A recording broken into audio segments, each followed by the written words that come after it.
तो चलिए अब हम करते हैं अपनी अहम चर्चा की शुरुआत। देवी देवताओं को हम सभी भोग लगाते हैं, लेकिन अगर कोई खास परेशानी है या कोई इच्छा है जो पूरी नहीं हो रही, तो किस देवता को क्या भोग लगाना चाहिए, भोग किस दिन और किस मुहूर्त में लगाना सबसे ज्यादा फायदेमंद होगा। चलिए पंडित जी से जानते हैं। तो पंडित जी, भोग हर सुबह हर कोई प्रातःकाल भगवान अपने देवी देवताओं को लगाता है, लेकिन क्या सही विधि होनी चाहिए, किस मुहूर्त में लगाना चाहिए, कैसे लगाना चाहिए, क्या कहेंगे आप?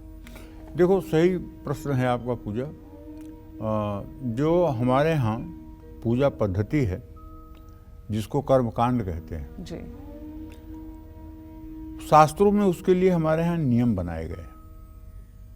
कब देवताओं की पूजा होनी चाहिए, कब पितरों की पूजा होनी चाहिए, कौन सा भोग किस देवता को लगाना चाहिए, कौन सा भोग किस देवता को नहीं लगाना चाहिए, कौन सा फूल किस देवता को चढ़ाना चाहिए, कौन सा फूल किस देवता को नहीं चढ़ाना चाहिए। ये तमाम बातें सनातन धर्म में हैं और इसके पीछे अपना लॉजिक है।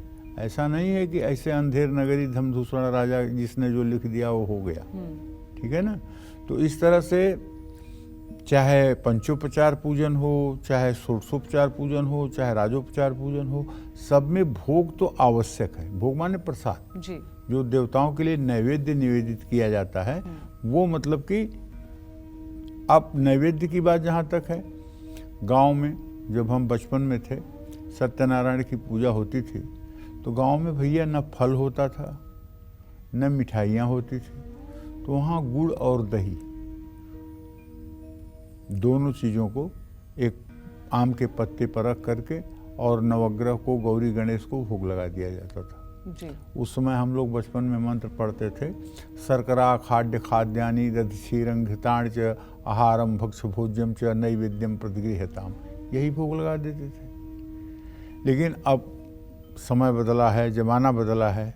अब पूजा के पहले मिठाइयाँ भी उपलब्ध हैं, फल भी उपलब्ध है, सूखे मेवे उपलब्ध हैं, काजू किशमिश बादाम मिश्री ये सब मतलब कि फल उपलब्ध हैं। तो जैसे जैसे हमारा मतलब कि जो है वो संपन्नता और सारी चीज़ें बढ़ रही हैं, वैसे वैसे देवी देवताओं की पूजा में भी थोड़ी वरिष्ठता आ रही है जी। तो कहने का मतलब ये है कि देखो, अगर किसी की कुंडली में चंद्रग्रह कमज़ोर है, वो पापक ग्रहों के बीच में है या पापक ग्रहों की दृष्टि में है, या शादी में दिक्कत आ रही है, या जीवन में सफलता नहीं मिल रही है, तो भगवान शिव को जरूर प्रसन्न करना चाहिए। और भगवान शिव को प्रसन्न करने के लिए भगवान शिव का जल से, दूध से, गन्ने के रस से, शहद से, घी से अभिषेक करना चाहिए। अभिषेक करने के बाद भगवान शिव को भांग और पंचामृत का भोग पसंद है। अपनी हर मनोकामना को पूरा करने के लिए दूध, दही, शहद, शक्कर, घी और जल से शिवलिंग का अभिषेक भी करना चाहिए।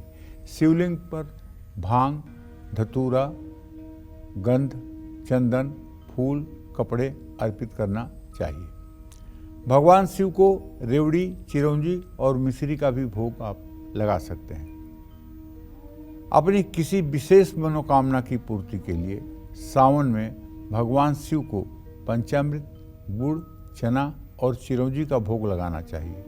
आमदनी नहीं बढ़ रही है, फिजूल खर्च नहीं रुक रहा है, तो शुक्ल पक्ष पर अष्टमी से लेकर पूर्णिमा तक शिव मंदिर में केले के पत्ते पर पके चावल और दही का नैवेद्य बना करके भोग लगाना चाहिए।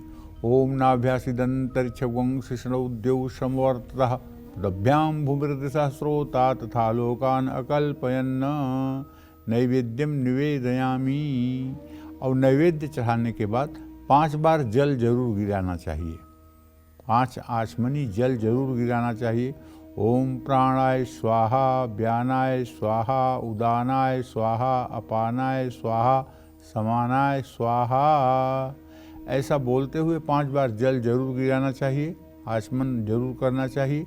और अगर आपके घर में चांदी की गिलास है तो छोटी सी चांदी की गिलास में शुद्ध जल भर कर के उसमें थोड़ा सा गंगा जल मिला करके भगवान के लिए पानी रख देना चाहिए।